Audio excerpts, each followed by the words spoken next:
जय हिंद मित्रांनो. परळी शहर नगर परिषद ही जनतेच्या विकासासाठी नाही तर फक्त धार्मिक मुद्द्यांवर काम करण्यासाठी निवडून दिलेली आहे की काय, असंच आता मला वाटत आहे. कारण मित्रांनो, काल मी परळी नगर परिषद अधिकारी यांना फोन केला आणि म्हटलं की सर, शहरामध्ये गाई गुरं ही भाजी विक्रेते नागरिक यांना त्रासदायक ठरत आहेत, तर त्यांचा बंदोबस्त करण्यात यावा. तर यावर मला त्या साहेबांनी उत्तर दिलं की गोरक्षक जे आहेत आणि परळी शहरातून मागणी येत आहे नागरिकांची की त्या गाई गुरांचा बंदोबस्त करण्यात येऊ न द्यावे आणि त्यांना फिरू द्यावे.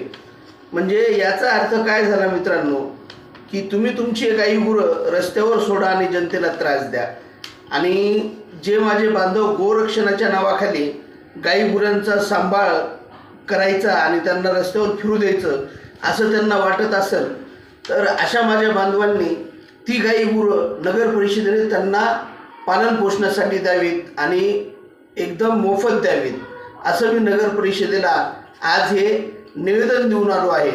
कारण ज्या वेळेस ही गाई गुरं रस्त्याने सुसाट फिरतात, नाकाद्वारे शिरल्याच्या नंतर जसं 10-15 गाई गुरं त्याच्यामध्ये काही वळू असतील, तर ते ज्यावेळेस सुसाट सुटतात तर त्यावेळेस लहान मुलं, वृद्ध, महिला, पुरुष यांना कुठेही न पाहता तर त्यांचा जीव जाण्याची शक्यता ही नाकारता येत नाही. कारण ज्यावेळेस ते सुसाट सुटतात तर त्यांच्या धडकेमध्ये ते कुठं पाहत नाही, त्यांच्या पायाखाली चिरडून कोणी गतप्राणसुद्धा होऊ शकतं. मग एवढी गंभीर समस्या असताना जर परळी नगर परिषदेला धर्माच्या नावाखाली गाई गुरांचा बंदोबस्त करायचा नसेल, तर अशा परळी नगर परिषदेचा मी जाहीर धिक्कार आणि निषेध करतो.